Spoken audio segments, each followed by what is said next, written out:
Hello, guys and girls, and welcome to episode 13 of the VR Inside podcast. This is a weekly VR, AR, and MR talk show that is live streamed every Saturday on Nathies YouTube channel. You can tune into the show live at 4 p.m. in Europe, 3 p.m. in the UK, and 9 a.m. in Central US.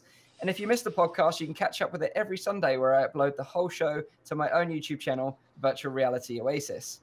Or alternatively, you can check out the audio-only version of the show, which is available on Google Play Music and on iTunes. And if you have any questions, comments, or feedback during the show, chuck them in the chat and we'll try and answer as many as we can. So we're having a few technical difficulties today. It is episode number 13, so, you know, it kind of goes in keeping. Lucky number 13, right? So I'm just going to introduce you to everyone in the room. This is the man that craves Cadbury's chocolate and recently visited my city, London. That is Nathie. Hey, what's up, man? Hey, England man. is your city? England is my city after all, man. Every day, bro. Nice.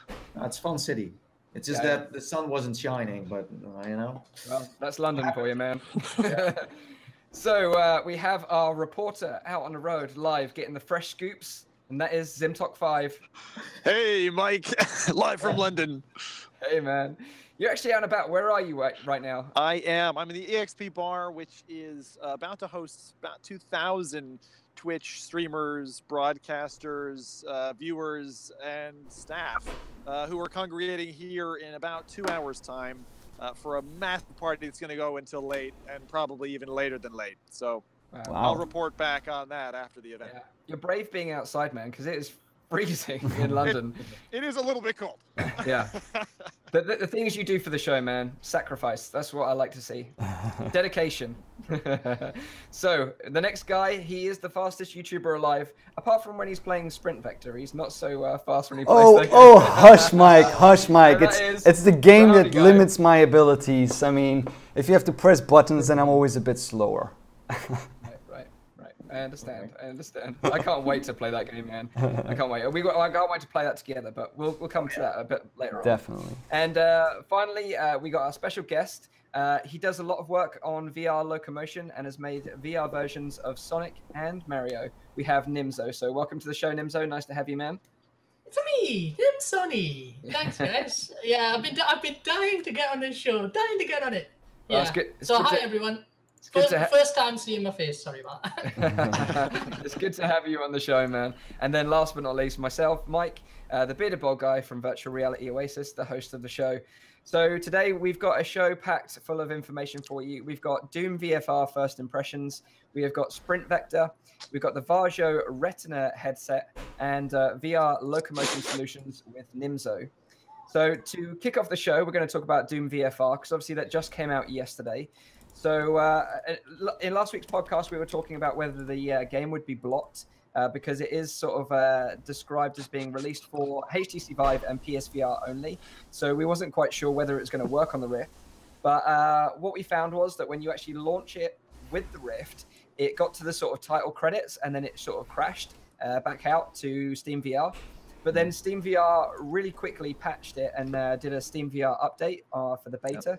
Which allows you to play the game. So if you're not aware of how to do it, I'll quickly describe how you can get this working on the Rift right now. Is that for Doom? This is for Doom VFR, yeah. Oh, so, thank God. Yeah. So if you've got an Oculus Rift, grab a quick pen and paper or just go back to the stream later on, and this is how you do it. So essentially, you go into your Steam VR library, you go to Tools, which is at the very top, and select the drop-down menu. You scroll down to Steam VR in your Tools list, and then right-click and select Properties. Once you're in there, if you go into the Beta tab and select the drop-down menu and select Beta Steam VR, then it will automatically start an update for Steam VR, and then you just reset Steam, and then you can jump into Doom VFR with your Oculus Rift and enjoy the game. So it's like a normal beta update then, Mike, is it? Yeah, Yeah, just so- update a bit. It's kind of like a little patch from Steam VR just to get it working, essentially. You know, in terms of the game, you know, there is other issues there that, you know, it's not fully optimized, obviously, for the Oculus Rift. So from what I've tried so far, it's a little bit laggy, but I'm going to play around with it later on today, and hopefully we'll have a video up soon. Okay. So you guys have actually been playing this, right? Correct. I beat it. Already? Whoa. Boom. I didn't sleep last night. but I did. Okay. Make it. So you've been sacrificing your sleep to play this game. Yeah, you'd And you've say been, that. and what have you been playing it on? Because you've not been playing it on the Vive or the Rift, right? No. I stayed away from Rift. I think I would just say I love Reddit. I love Reddit. I love how Reddit reacts to certain titles, this one in particular. Half of them hated it, half of them loved it, and I find myself flipping between the two sides of that coin. But I played it on PSVR, so playing it on PSVR was really good fun. But I have to say that the control systems that it supports all three options. You can go DualShock, simple gamepad. You can go for the Move controllers, so you get kind of hand movements in the game. And you can go for the aim controller, which launched with Farpoint. I actually started with the aim controller, and in the tutorial, couldn't teleport. There's like a place where you jump, and I was like teleporting into a wall. So that was the first problem, and I was like, well, feck this, and so I chucked that aside. And I ended up playing that first whole night just with the two Move controllers. And actually, the hand presence was pretty good, and actually the ability to kind of shoot the guns and also inspect the guns, like the gun models, really nice.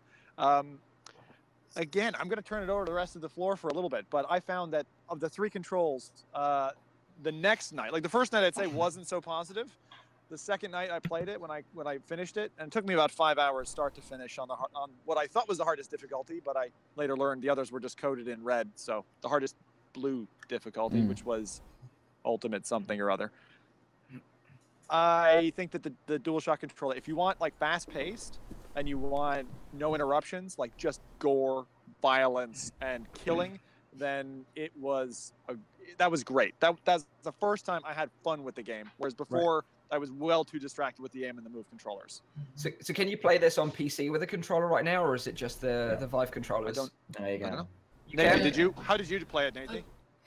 I played it with motion controllers, of course, but I was surprised they went for gamepad on PC too, because it's kind of like going back to the old days. I can remember when I had like my DK1 and DK2, I was still playing games with like guns in front of me, you know, and they moved with my head. But I mean, that's really cool that they did that. Of course, like most people that buy a headset now on PC do have motion controllers. I mean, that's not really a thing. I'm sure on PlayStation VR, there's still people that still only have a gamepad. But I played it with my motion controllers, and so we see Vive controllers, right? Yeah, Vive controllers. It also works with the touch controllers if someone is just tuning in. Question about that, in fact. Does it do what the old sort of Vive controller-based games do, where you have to push the analog stick in, or is it coded to work properly like an analog stick?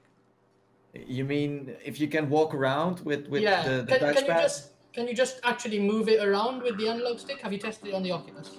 I haven't tested it on the Oculus. I think Mike did. Yeah, so basically with the Rift, you have to push in the thumbstick to activate the teleport. And then that was the problem. if you push it in and move it in any direction, you dash in that direction. So it's got dash and teleport, but it's not got rotation on the stick. Yeah. Oh, that's a problem for me then. But I mean, I did enjoy the game. It's really, it gets closer to how Doom should be in VR, not locomotion wise, that's for sure. I mean, it doesn't do it for me in a way. I'm happy they did found a way to like combine dashing and teleporting together. I think that's really nice. I haven't seen that before, but not being able to do a glory kill by just like in the face, you know, like those kind of things aren't present, and that's exactly what you Doom can't is, you can berserking. You can when you're berserking, actually. You mean that's true. Hammering someone? Yeah, just doing it without the power-ups. Yeah. But okay. See, I didn't play the original Doom, so I don't have any exposure to that. Oh, so yeah, I get your point. But with Doom, you could just like use your weapon to bash like a a demon. There's no melee. No, there's no melee attacks at all. But I gotta say, like I first I was like, this locomotion system, I don't really like it, but after a while you really notice that it's like pretty fast paced and it works well, but still there should be free locomotion in the game. It's a must. I mean, it's weird that the PlayStation VR has it, but PC doesn't. This is the first time I've seen this crossover in a way. But overall, fun game. If they have more locomotion options, I think it's really nice. There are some problems with like optimization, and also the gun angles don't seem to be aligned correctly. But if that's out of the way, then I think this is a nice game. It's kind of short, but still I can't complain. It's freaking the first Doom VR game, and the level design is beautiful. And I know, but still, I don't think this one is getting even close to like the Doom 3 unofficial VR mod. That one was also very good, and they are different in a way. But I think like the unofficial modded ones are still much better. I don't know. Just... Maybe it's a sort of thingy where you're just loving the old past there. No, of course, and I mean this is also opinion based in a way, but yeah, I don't know. So how long have you actually logged into the game then, Zim? May. As I said, so the developers were saying it was like a 6 to 8 hour game, and usually I take about 50% longer, but 5 hours I clocked it on quite a tough difficulty. So, oh, you finished it? Yeah, done, finished. Oh wow! And by the way, in terms of bugs, the end scene bugged for me, so all we saw was a black screen and then 14 minutes of credits. Oh wow! That was even on the PSVR. That's not a bug. So, that's not a bug. That's just someone who wanted to mess with you, I think. Yeah. Oh, fucking hell! I swear, Rowdy. What about you? Like you played, right? Yeah, I played, but I haven't played it that far yet. I've played it for like roughly like an hour, just testing it out. That's where you got to, right? You got to the like big guys who start teleporting. Yeah, I've done that part. I didn't understand the berserking. I took like one time a berserk and I lost my gun. I was like, where the heck is my gun? Where the heck is my gun? It was only after I killed everyone that I realized like, oh, wait a minute, I got like a berserk mode here. But I have to say, it's a fun game. I kind of like it. There are like issues with it, like Nathie has already addressed. I also think that maybe because they developed for both PlayStation and for PC at the same time, I think that the way that the hand angles are, they're a bit off for me. It doesn't feel like my hands are like more like tilted down when I actually am holding. Really? For me, it was like that. Wow. Yeah. I didn't have that at all on PSVR. Was that on the PSVR that you were playing, Rowdy? No, they're both VIII. PC. They're both VIII players. Yeah, on the VIII, Steam VR has settings to change your alignment. But it's sort of an actual config file. Okay. That's for Oculus anyway. Yeah. You can actually set the alignment of that controller specifically. Yeah, but I'm not going to go into the game files for a game that I need to play. So. Yeah, it's the same way. You're right. You're absolutely right. Now it makes sense. Now it makes sense because when I played Robinson the Journey with my VIII controllers, I had the same issue. So it seems like the PlayStation VR version is like implemented in the PC version in terms of like where the hands are, you know. It's not like big of a problem. I'll tell you what I found. Sorry, go ahead. Ready. The thing is, like, it's not that big of a problem for me. I do find it. That was the first thing that I noticed. Like my hands are not completely aligned to my controller, but it's not like it's like a big and huge issue. There are like bugs in there as well. Because when I had like like monsters coming close. I tried shooting them, or my aim is just really bad. That's a possibility as well. But I tried shooting them and I couldn't hit them. I had to like dash away to get like hitting them. Before we get off the subject of the weapons, when I started with the aim controller, you literally start and your arms are like this stuck in to front your of head. your face.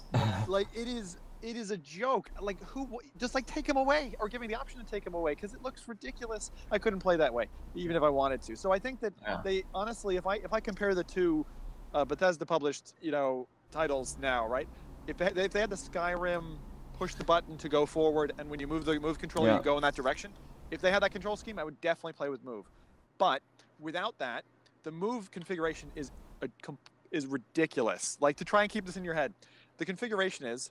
The 4 points on the move controller, it's forward, back, left, right. Like try to strafe with that combination in your head while things are coming at you all around. Yeah. And on the other controller, doing the 180 flip so that you're not losing camera tracking. Like it is not an easy setup. And that's the thing, because that's why I say as well, like I think that they took like the development they did on the PSVR and took that to the VIII, because we have a touchpad, and we can like go. We have multiple directions on that touchpad, but we can only dash forward, backward, left, and right. And for me, that felt incredibly weird to do that, because it's just WASD, but then on the touchpad with the buttons left, right, and forward.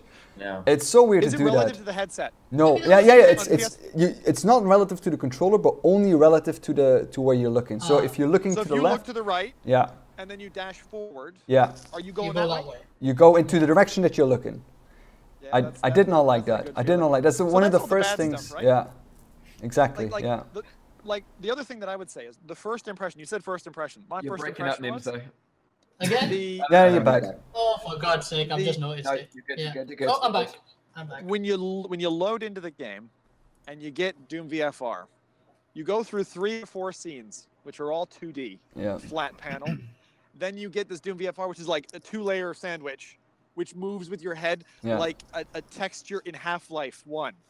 You know when you like move your head and the grass moves? Yeah. Yeah. What are they? This Like is a built bump texture. for a VR game. And then the 14 minutes of credits, the exact same thing. It is just a giant flat box. What are they thinking with that? So did you have any problems with textures popping in and out as well? Because like I've only None. fired it up on the Rift for like 5 minutes, but I found textures were popping in and out. Like you say, that the hands weren't aligned very well, but it all ran a bit weird. But then again, it's not optimized for the Rift, and Bethesda did actually issue a statement yesterday. They said they're working on it. Doom VFR was officially released for HTC Vive and PSVR. Our development team focused on making the game look and play great on those 2 platforms first. However, as we've always said, our goal will be to bring VR titles to them as many platforms as possible, and we'll continue to evaluate expanding these options in the future. And they said, we're only supporting the Vive and PSVR. While we heard Steam has been updated to allow the game to be playable on the Rift via a beta, the development team has not yet had opportunity to test, optimize, and refine the game for Oculus Rift. Yeah. So that might be why. But I'm going to be doing some more testing. Correct statement. But this is like 50-50, right? So just like Reddit, right? We talked about the bad half. Unless anyone else has anything else to chuck into the bad pot. Yeah, me. Go on, Nathie. So you can't change the way you have your hand. So you always have a grenade launcher in your left hand. And I had many times where I dropped a grenade out of nowhere because I wanted to use my hand to pick something up, because there is no interaction with your hands. So you can't just pick objects up that are laying around the map. What if you're left-handed? I was missing a bit more like interaction. You know, everything got done with laser pointers. And yeah, you could do a lever once or twice.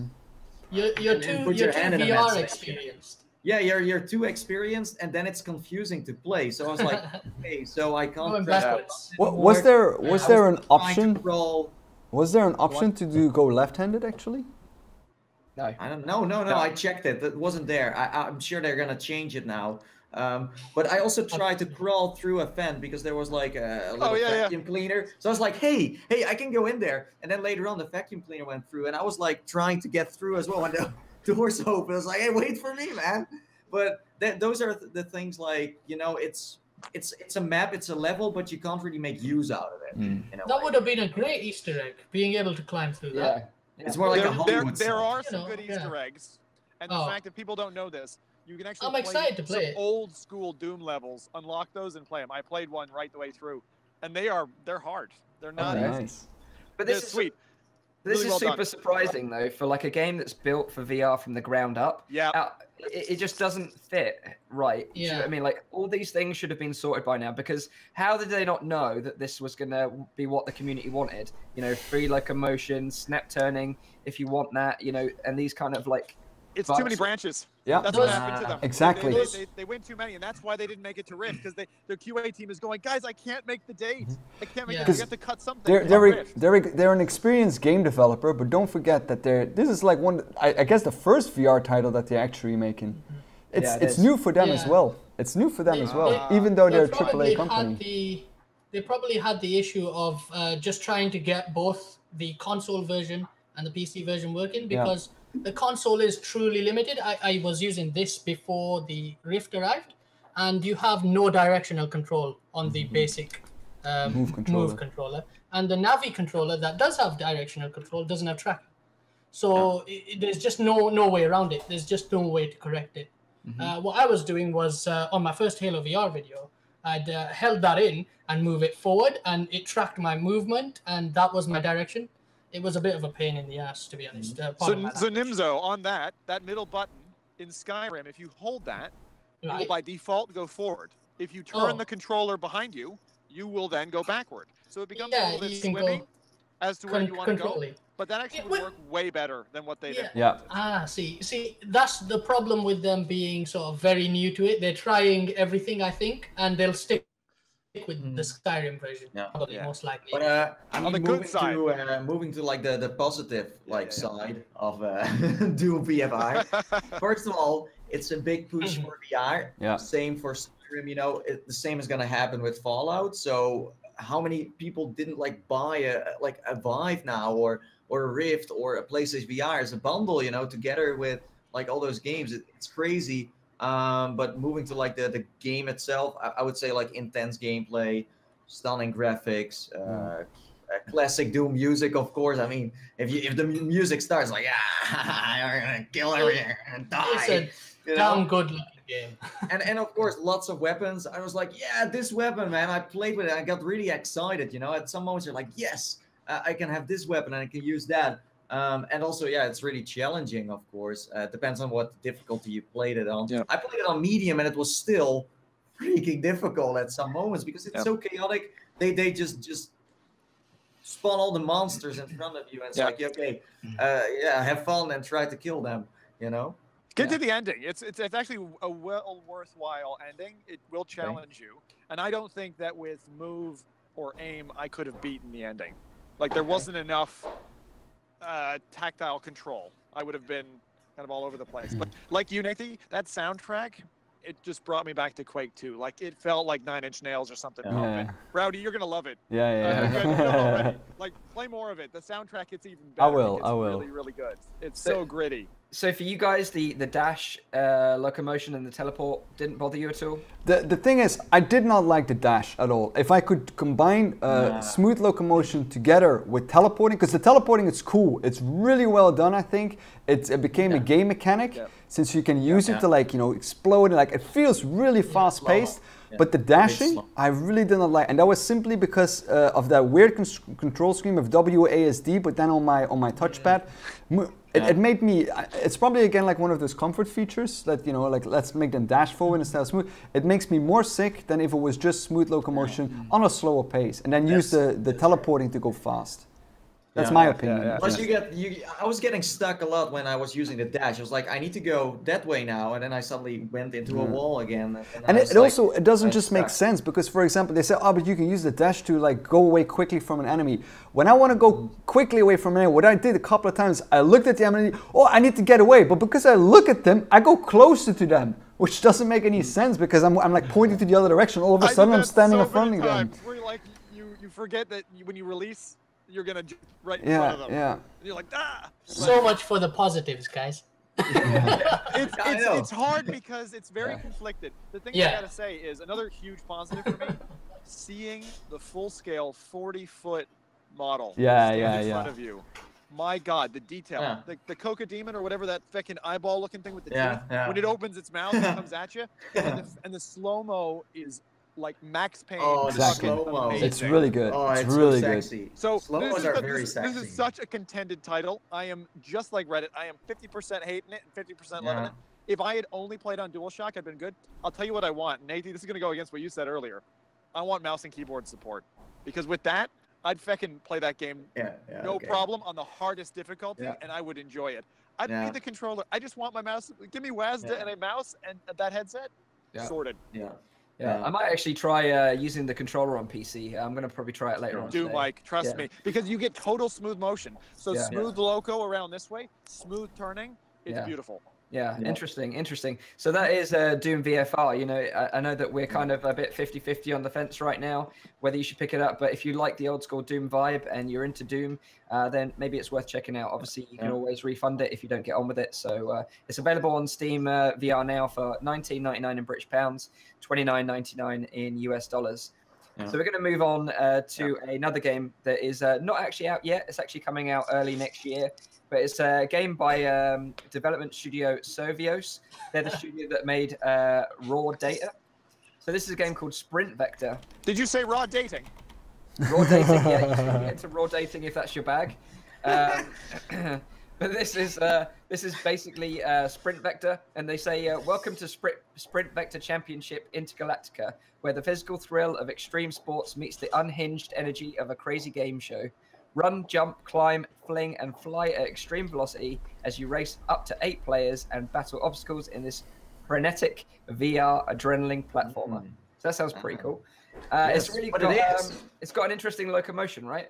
You've played it, Nathie and Rowdy? Yeah. Yeah. Me too.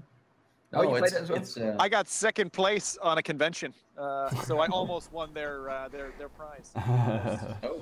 On my first play, by the way. What was the Rowdy, prize I'm then? coming for your scores, dude. What could you win then? I think it was a T-shirt. I think it was a Servios Oh. Raw Data T-shirt at the time. No. Actually, they came out. They have a beautiful T-shirt, by the way, for Sprint Vector. It's a blue. Yeah, Oh. I've seen it. That merch. Got to get that merch. Drop it like a gotcha. Merch is hot, boy. Good.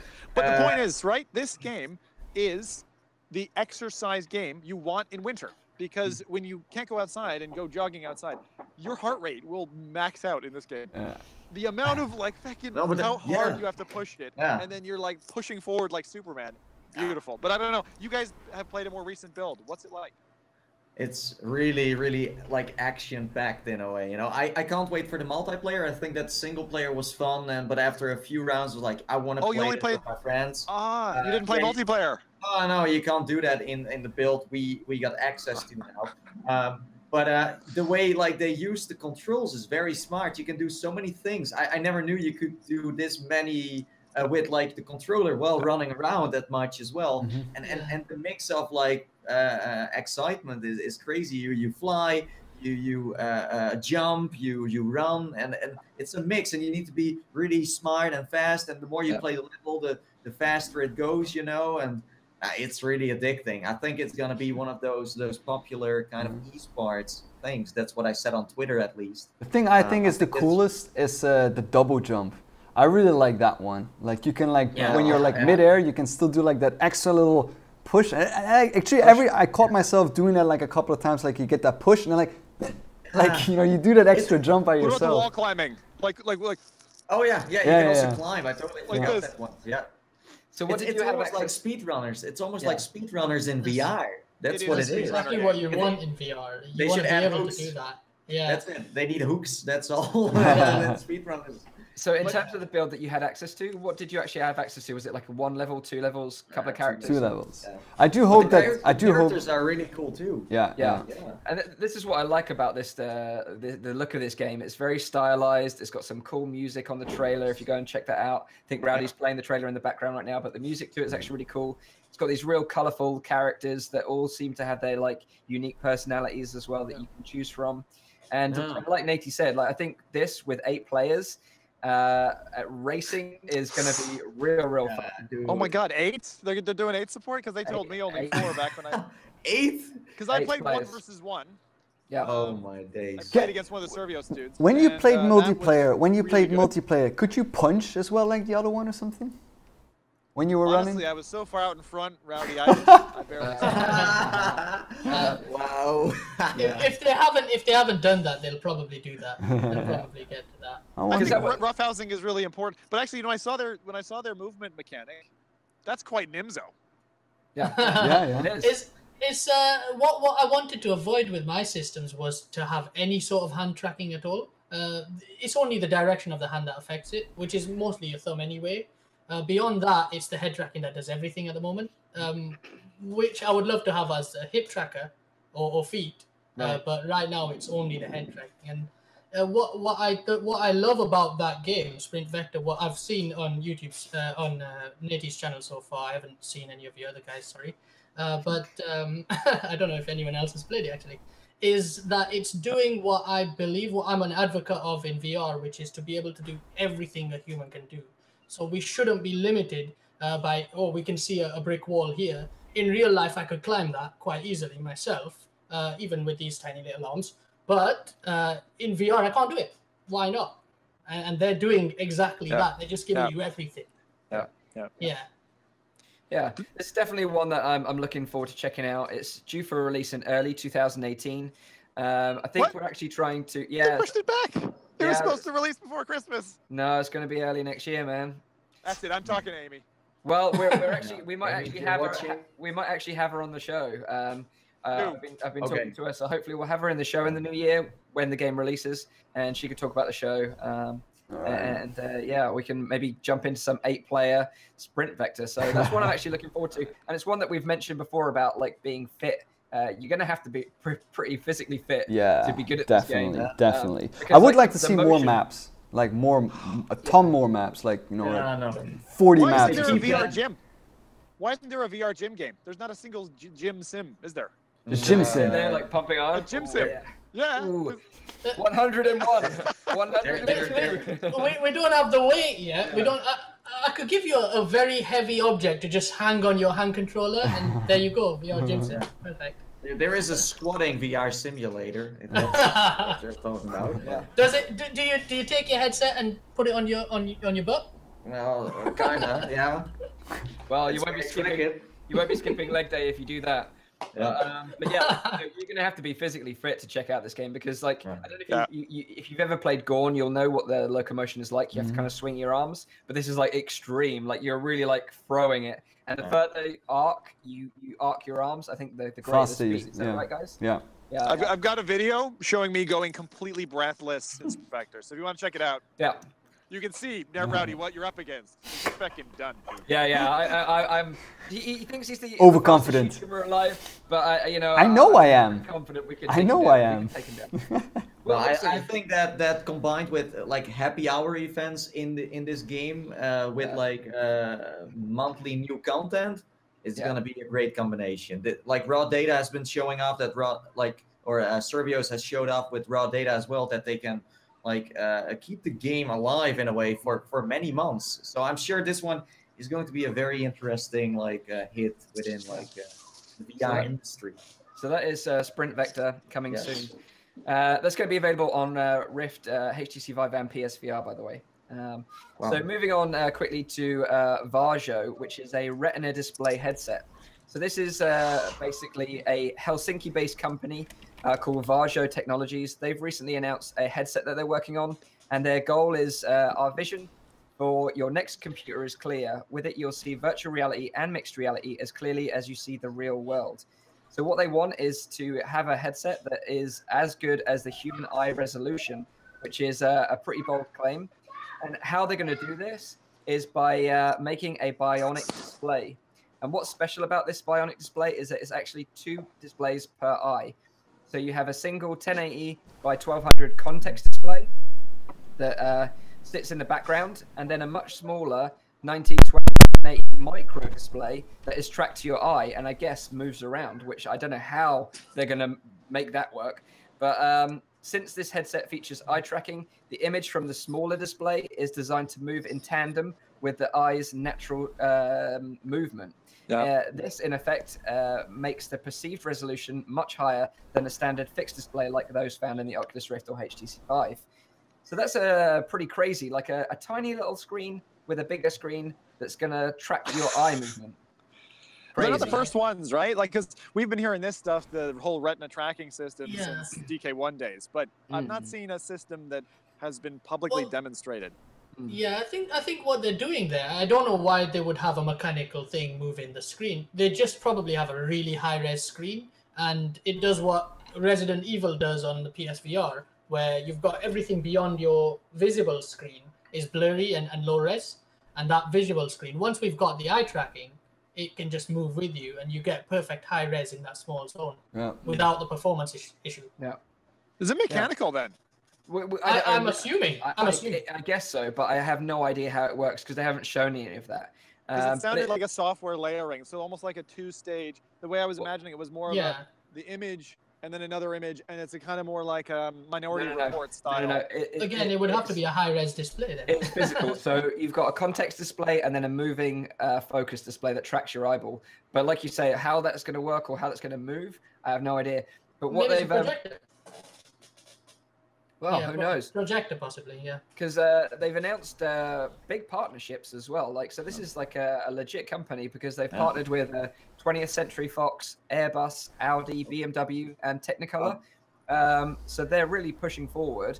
The company says its beta prototypes will be shipping to new and existing partners during the first quarter of 2018.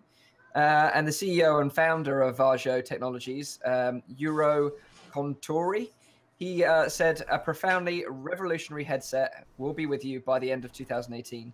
So bold it's gonna be claims. interesting. The trailer also looks pretty legit. I mean, I like it. Yeah, and this is the great thing. Like, we've got some real big pushes forward in terms of what they want in terms of pixel density and resolution in headsets. So you got the Pimax obviously doing what they're doing with the 8K. You've now got companies like this on board. It's going to be really interesting to see what the space looks like this time in a year's time, because I know Oculus and HTC are going for the mobile, but then you've got companies like this that are kind of breaking out and doing something really crazy, really like pushing the envelope in terms of the technology that's available right now. In terms of positional tracking for this headset, it's going to use the Lighthouse tracking from the HTC Vive. So it's going to be a really interesting one to keep an eye out for. So the Varjo headset. It's always I always found that very interesting technology, just like the retinal tracking. That I really think that that will increase like the potential for like VR headsets just in general, if we can get like high resolution and just a very because if you know like the actual eyeball, it also has like a very small point of focus, and everything else is peripheral. It's much more blurry, and it's a very wide field of view that we have, but the actual focus of our eye is pinpoint. It's only a few millimeters that you can actually see really focused. Yeah. So yeah, but this is the thing though with all these headsets and all big advances in technology like this, like it's all well and good having a fantastic headset, but what content are we going to be using on this headset, right? Of course. If they've got partners like 20th Century Fox and like Audi and BMW, please don't start your own platform, please. Yeah, use OpenVR or something like that. Yeah, but Mike, we'll see. I mean, the thing we've been seeing recently, right? The teeth are out. Like, exclusivity is here to stay. The platforms are bloody fighting. It is war right now. Yeah, you're right. Once that dies down, at least we'll have that openness. But it is going to be like that for now, I think. Yeah. For years. I mean, the other thing I would say, sorry, what about the whole sort of eye tracking thing is beyond the technology side. It's something that's going to change your immersion quite completely. So one of the things that I've seen, obviously I used to use the Locomotion before, and that uses the same thing that the Kinect uses for tracking your hands. But if we did that now on the facial movements, and we had, you know, high-end CG level face tracking with your eye tracking, and you saw a character next to you moving like that, you're going to get scared at how realistic that's going to feel in front of you. And that immersion will just change completely. Yeah, that is going to be a game changer. But, you know, I think I can understand why there is exclusivity right now and everyone's pushing for it. It's just because the amount of money that these big platforms are having to pump into these game developments is huge, because the market isn't big enough right now. So, you know, like dev studios are relying on Oculus and Sony and HTC to pump money into their games. And that's why they're buying this exclusivity, because without this exclusivity, the games just won't exist. It's as simple as that right now. The market is just so small, they're not recouping the amount of money that they're putting into the development of these games. And one last question for you, Mike, on this, just on a health basis, right? Retina beaming. How do you guys stand on this? Because to me, honestly, I'll be skipping this probably in the first round. I'll probably sit out and say, look, you guys get your eyes beamed. I'll report back when your eyeballs don't fall out in a year. Well, the guy, they actually had Prince William demo this at a recent event, and if they are willing to shine lasers into his eyeballs or whatever it works, then I think I'm willing to go for it. So, the thing is, before it comes to Europe or the US, it needs to get certified anyway. So if the technology, I had the same thing with like the TP cast. Like, I'm not that willing in putting like a huge battery on top of my head. Of course, now it's not a battery, now it's like a wireless module. But even that, because it's yeah, is it just because of the hair? Yeah, of course, the hair. Hair. I don't care about my brain. Like, my brain doesn't matter. It's the hair that matters. No, but the thing is, like, you know, all those things are certified through so many manners that before they get like to the European or the US market, I doubt there will be any health issues with that. But even then, we have had recent examples with things like the Samsung phones. So it is still, no matter how well you've tested it, how many. Of course. Do not scare me with like standalone VR headsets blowing up in our face. That's not going to happen. We don't have batteries. We have wires. Yeah, not yet. What's next year bringing? All standalone headsets. It'll take me about a year to get the damn thing, so don't worry about it. I'm going to lag behind for a year. It'll be fine. I mean, it's not a problem for Rowdy. He just researches his own brain, so. Yeah, of course, of course. Yeah. Fortunately, I don't have the issue that Rowdy has. I don't mind messing up my hair to jump into VR. So There are benefits to everything. Yeah. So moving on, just to another quick hardware announcement, because we've discussed it previously on the show, and that is the Zephyr VR Wind attachment for VR headsets. They actually did meet their Kickstarter goal and went a little bit over it, in fact. But then they've cancelled it recently. So this was the statement that they released. They said, so many of you were incredibly generous in supporting our project and helping us reach our funding goal. But when we took a look at the number of Zephyr units sold, the volumes weren't high enough for us to manufacture in a high quality, scalable way. We were hopeful that there would be enough consumer demand for this embodiment of the VR to do so, but it looks like we're a bit too early. We cancelled the campaign before the funding period ended, so nobody's credit card has been charged. And as a small gesture of gratitude, we're giving everyone a $5 Amazon gift card to who backed the campaign. $5? Yeah. Wow. That's a lot, actually, when you compare. How many people, how many people must have already... Yeah, but I'm just wondering, why did they decide to do that? I guess it's a sorry. I guess so, yeah.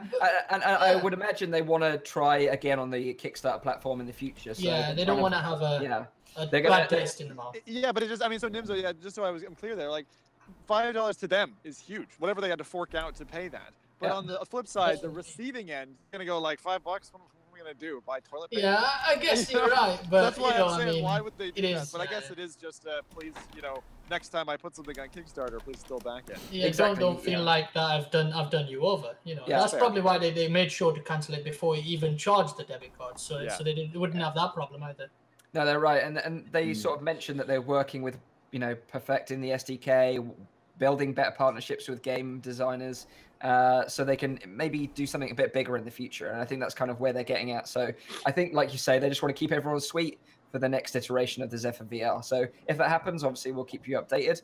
But sort of moving on now to Nimslo, and obviously a lot of the work that he's been doing with Locomotion in VR. So for those of you that don't know, so Nimslo has been making sort of like little demo games using innovative versions of the Locomotion, and which is branded like Walkomotion. Is that right, Nimslo? Yeah. It was just a name that I came up with sort of halfway down the line after about a year after I made the Mario one.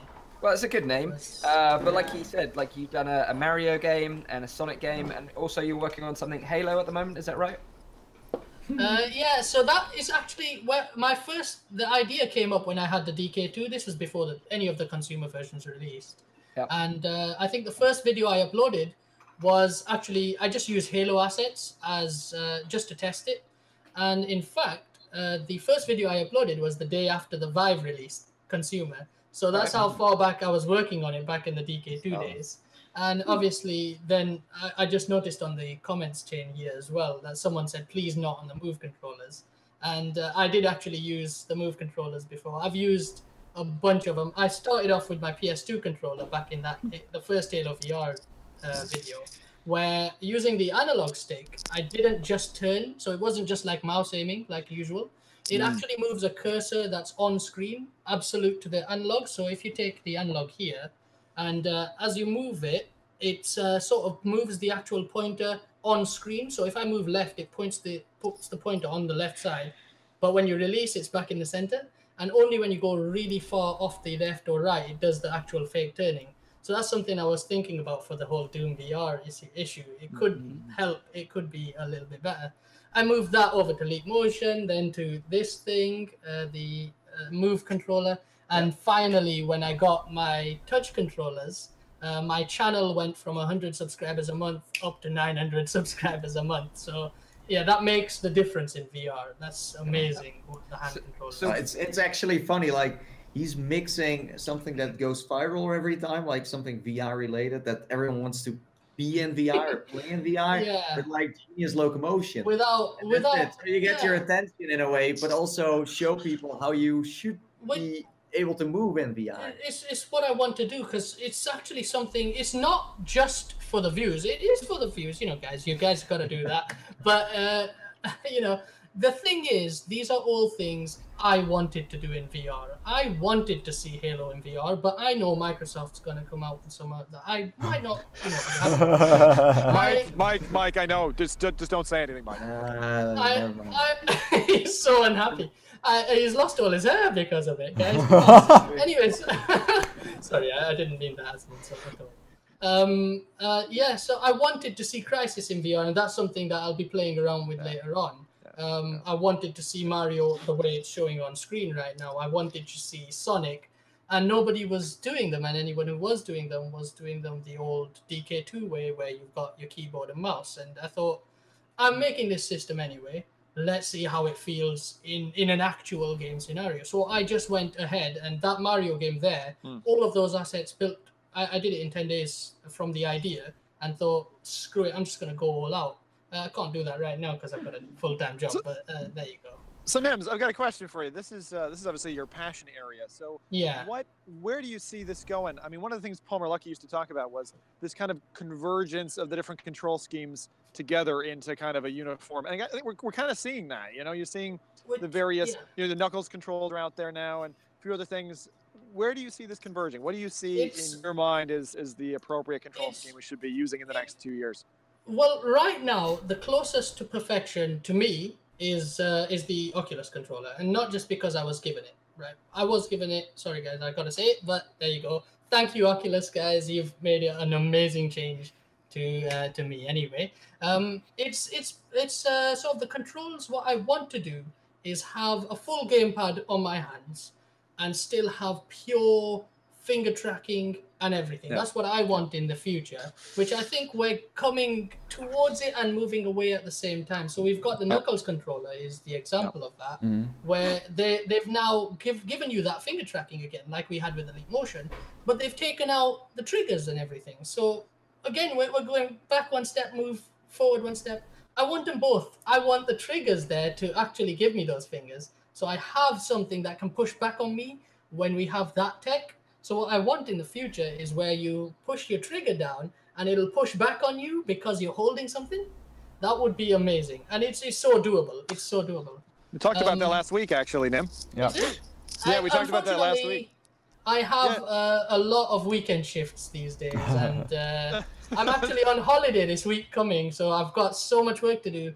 I was hoping to release the Halo VR demo somehow on the end of next week, if I can get that much done. So right now, again, sorry, back to the point. I do tend to ramble. What do I see in the future is, like I was saying with the whole what's it called? I've got it written down here. Sprint vector. Like I was saying there, I want to be able to do everything a human can do in VR. So right now, I've shown my most recent video where I'm standing on a pirate ship.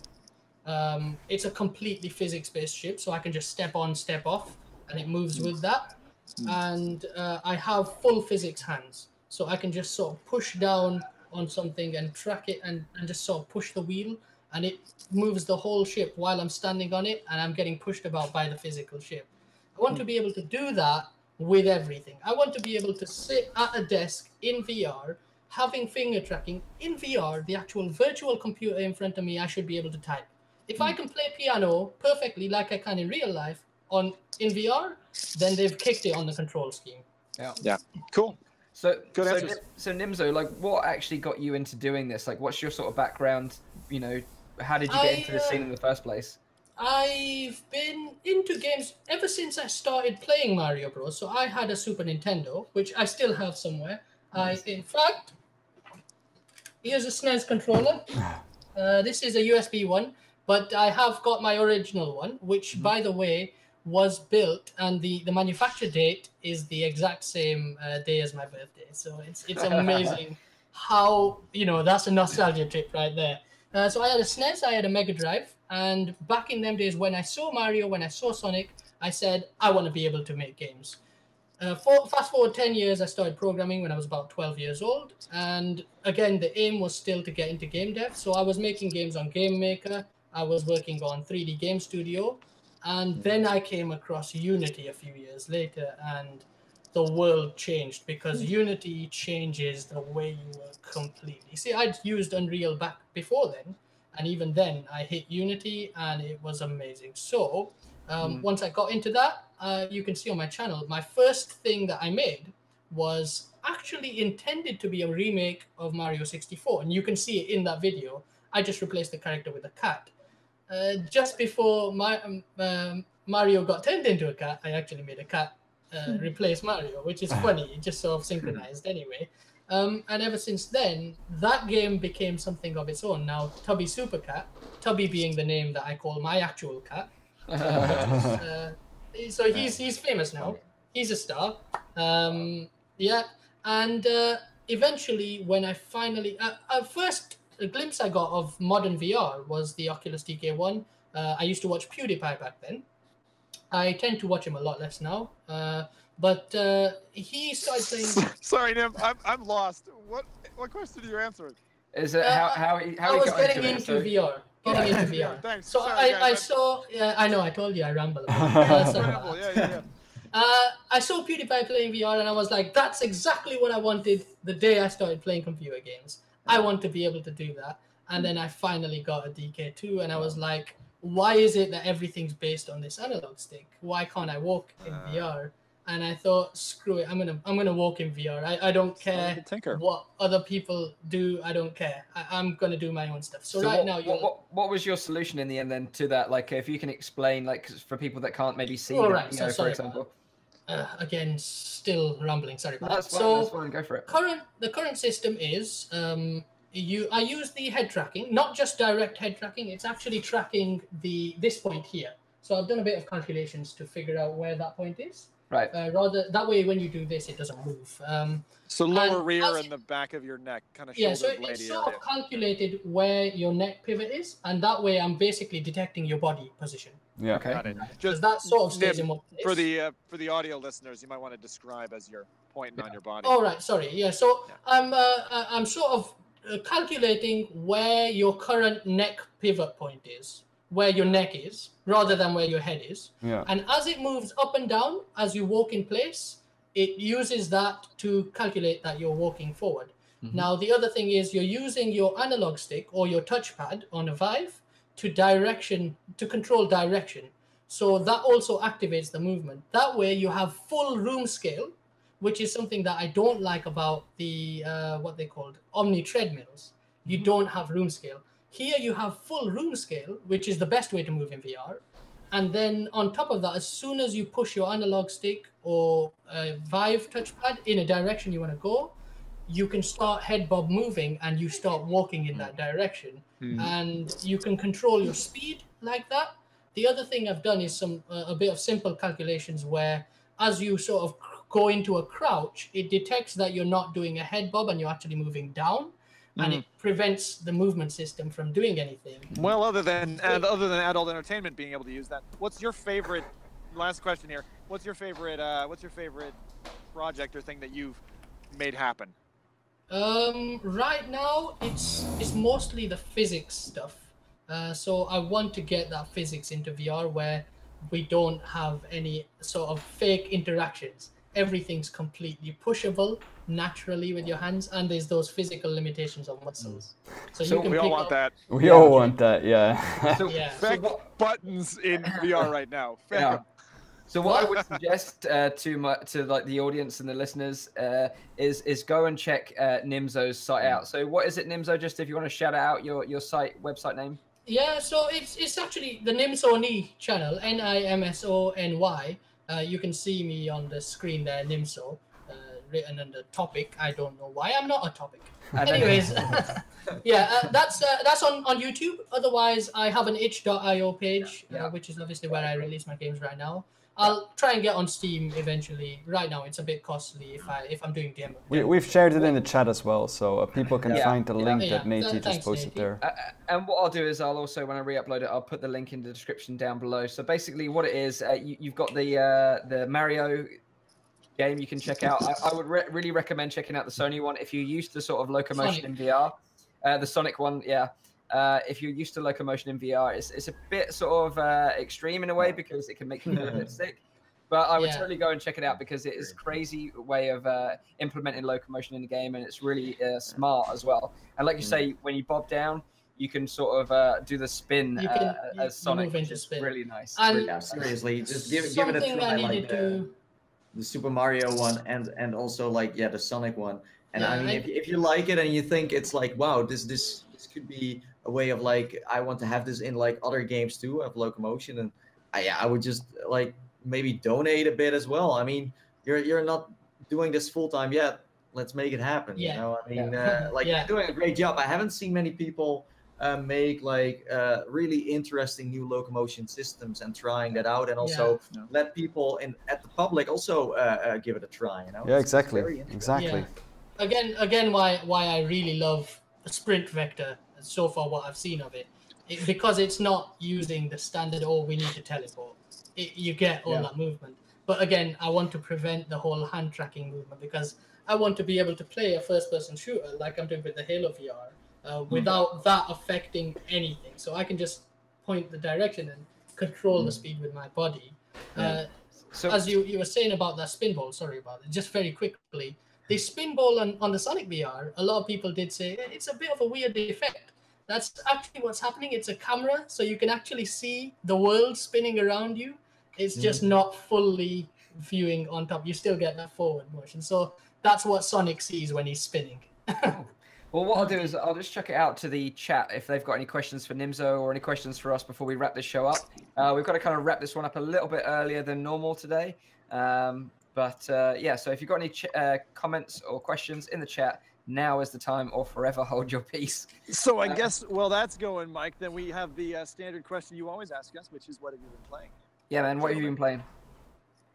Apart from Doom, obviously. I'm gonna do my little party trick here, okay? Go. Fuzroda! What's that? Nice, man. Nice. That's me Christmas jumper there. So Zim is rocking the Skyrim festive jumper. I saw the Yogscast wearing that as well, just recently on their little Christmas live stream. Now we know what he's watching. I watch plenty of. I watch so many YouTube channels right now. What have you been playing, Rowdy? I've played Doom, and actually not that much more this past week. Like I did play like some multiplayer games, but just with regular friends, but nothing like worth mentioning at the moment. What about you, Nathie? For me, it's also Doom. I also played a bartending VR simulator, and I played Fantastic Beasts. It's not out yet, but I can tell you it's pretty cool. And if it's free, then a lot of people will have a great time for sure. Yeah. Nathie, the first one you said, that was either apartment simulator or apartheid simulator. Neither of those sound good. Bartending simulator. Bartending VR. Apartheid simulator. That looks pretty good. I saw the video. You can mix drinks, and you also get points for doing crazy tricks by throwing glasses into the ceiling, and then they break, and then you lose again. And I sucked in the game. Okay. I thought of it. Yeah. But it was fun. But what about in real life? Have you done any bartending? Of course, no. No. So what about you, Nimzo? What are you playing right now? Believe it or not, I sort of work all the time. If I'm not at my job, I'm working on here. Right now, the only thing I've been playing is a bit of Splinter Cell and some Assassin's Creed. Oh, nice. But realistically, yeah, I haven't had a chance to play any of the VR games right now. I only just got my little, my little is a bad way to explain it, but GTX 1080 like last week. Yeah. And I've just, like I said earlier, I've got some new fans as well for my computer.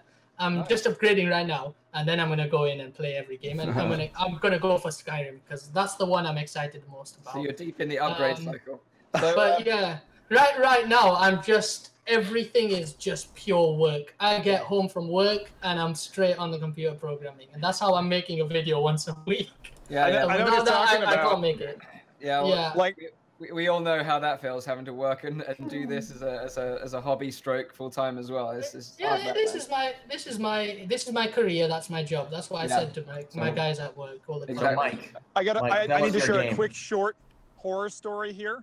Go on. You guys, I'm staying with some friends here in London, and my friend brings down from his bedroom with dust on the top of the box a Vive, which he bought 6 months ago and has never set up.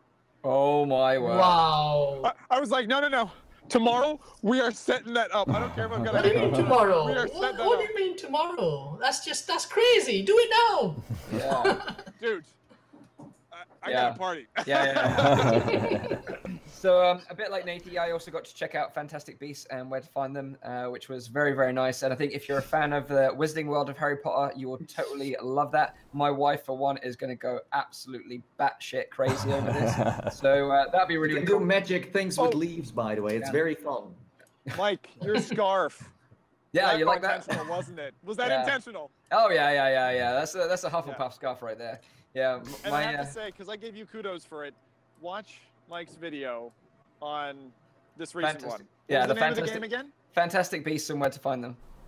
It was really Yeah, good. yeah, I you like enjoyed that. Yeah, so we're going to wrap the show up. Like I say, we're going to cut this one a little bit short. But if you've got any questions, if anyone asks any questions, and I we'll... didn't really see any questions, but yeah, there was one person that said that I wasn't the one in the stream again with a beard. So yeah, the beards of VR. Yeah. I will buy a fake one, okay? We'll get that solved. We'll get that whether solved it's- next week. Huh? Next week, Nathan has a beard. Next week? Santa Claus one, We'll a see. white beard, a white Look at beard, it. Nathie, to go Look with at your it. We'll see what we can Yeah, do. totally. A white beard, you know, a full red bubble hat, and a big fat belly as well. It's just you're at the right time. Right Okay, time guys. to grow So up. this has obviously been episode 13 of the VR Inside podcast. 13 it's been a bit of a crazy one this episode. We've had some problems at the start, but we'll get it sorted. We're still sort of very new to this, but we're still having a great time, and that's the most important thing. And I hope you guys are enjoying it as well. So just to recap, it's a weekly show, obviously, that is streamed live on Nathie's YouTube channel. Tune into the show live at 4 p.m. in Europe, 3 p.m. in UK, 9 a.m. in Central US. Catch up with the audio version only on iTunes and Google Play Music, or just catch up with the whole video on my YouTube channel, Virtual Reality Oasis, which I upload on Sunday. So that is the end of this week's show, guys. Thank you for being a part of it. Apologies for the things that happened at the beginning, but we'll get it ironed out, I promise you.